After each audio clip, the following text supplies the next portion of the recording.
જ્યારે કૌરવ અને પાંડવોનું કુરુક્ષેત્રના મેદાનની અંદર યુદ્ધનો આરંભ થવાની બિલકુલ તૈયારી, પોતાના સગા સંબંધીઓને જોઈને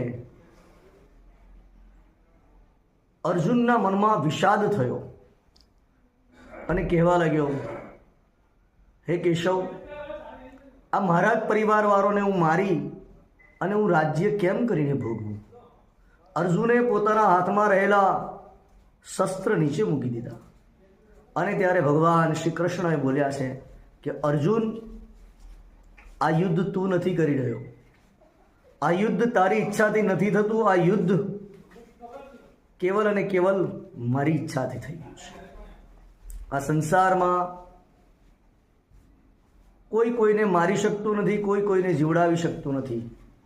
માનવ માત્ર પોતપોતાના